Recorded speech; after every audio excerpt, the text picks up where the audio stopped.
Good evening and welcome to Good Friday service.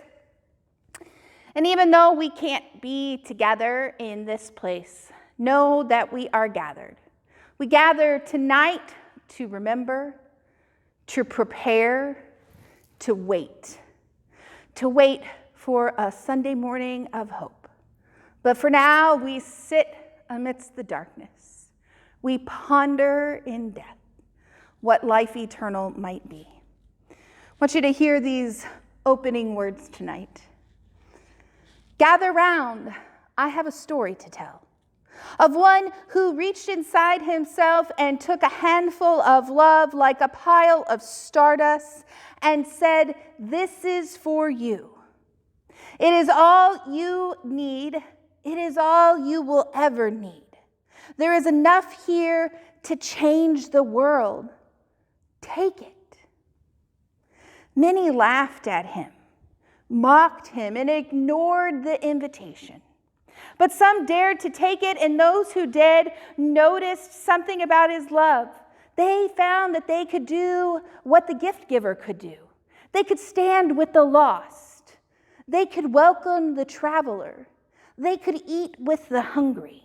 They found themselves doing what the man had first done to them. Give them something, give themselves to others. They became like the man, offering themselves. And as they offered themselves, others took the invitation. And many still do. And many trust. It is enough to change the world. Will you pray with me? God, we come together on this night of tumult, this night of darkness. We come knowing of a gift that is about to be poured out upon us. We come knowing the pain that is behind it. We come knowing, oh God, that we all too often fall short of receiving this gift, but here you are bestowing it upon us again and again and again. We know that we do not always welcome the stranger, that we do not always feed the hungry, that we are not always as open with our time and resources as we can, but even amidst all of that, you call and claim us. You gather us together to be your servants, imperfect and all, knowing that we are your blessing in this world, that we are the lights of your love poured out. So amidst all this darkness, oh God, give us the courage to remember that even when we fall short, we are yours. Even when we forget the ways in which you call us, you claim us. For your love is abundant and steadfast. Hear these words of assurance in this prayer.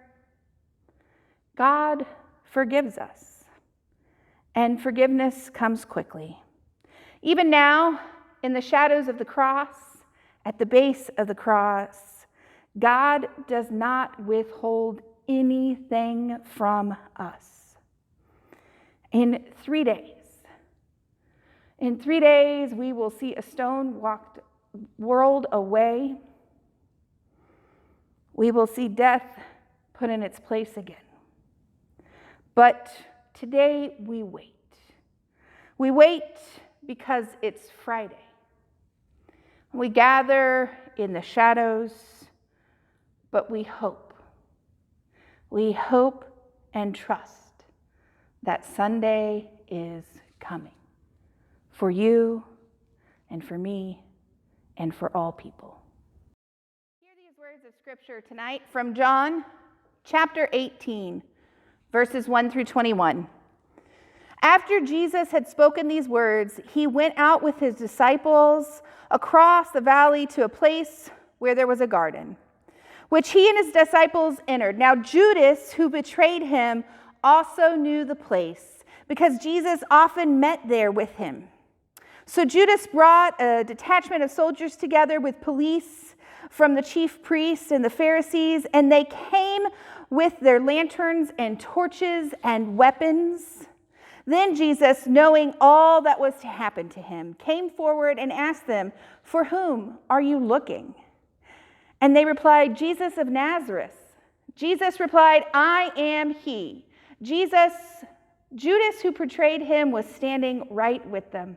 And when Jesus said to them, "I am he stepped back and fell to the ground. And again he asked them, "For whom are you looking?" And they said, "Jesus of Nazareth." And Jesus answered, "I told you that I am he. So if you are looking for me, let these men go."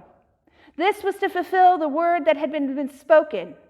"I did not lose a single one of those whom you gave to me." Then Simon Peter, who had a sword, drew it and struck the high priest's slave and cut off his right ear. The slave's name was Malchus, and Jesus said to Peter, "Put your sword back in its sheath. I did not drink the cup that the Father has given me." And so the soldiers, their office, and the Jewish police arrested Jesus and bound him. First, they took him up to Caiaphas, who was the one who advised that the Jews, it was better to have one person die for the people. Simon Peter, another disciple, followed Jesus. Since that disciple was known to the high priest, he went with Jesus into the courtyard of the high priest. But Peter was standing outside the gate. So the other disciple, who was known to the high priest, went to speak to the women who guarded the gate and brought Peter in. The woman said to Peter, "You are not also one of the man's disciples, are you?" And he said, "I am not." Now the slaves and the police had made charcoal fire because it was cold, and they were standing around it warming themselves. And Peter was also standing around it warming himself. And then the high priest questioned Jesus about his disciples and about his teachings. And Jesus answered, "I have spoken openly to the world, that I have always taught in synagogues and in the temples where all the Jews come together. I have said nothing in secret. Why do you ask me? Ask those who heard what I said to them. They know what I said." Here ends God's reading.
With this thought for the night.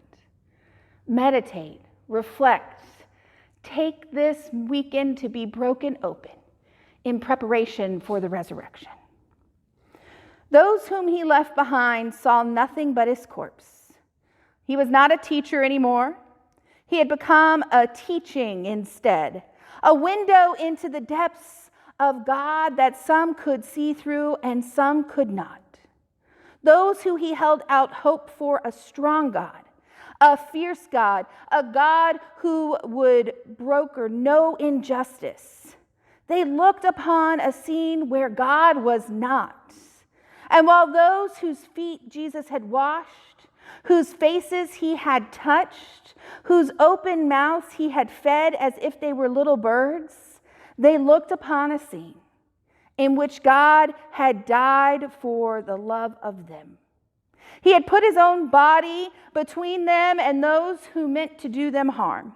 He had demolished the rock around their hearts. He had shown them a dangerous new way to live. It was dark by the time they got him down and found a place for him to lay. It was the Sabbath, his turn to rest. His part was over. His work was done.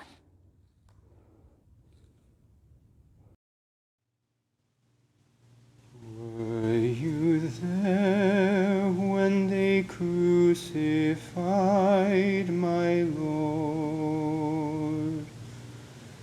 Were you there when they crucified my Lord? Oh, sometimes it causes me to tremble, tremble, tremble. Were you there when they crucified my Lord? Were you there when they nailed him to the tree? Were you there when they nailed him to the tree? Oh, sometimes it causes me to tremble, tremble, tremble. Were you there when they crucified my Lord? Were you there when they laid him in the tomb? Were you there when they laid him in the tomb? Oh, sometimes it causes me to tremble, tremble, tremble. Were you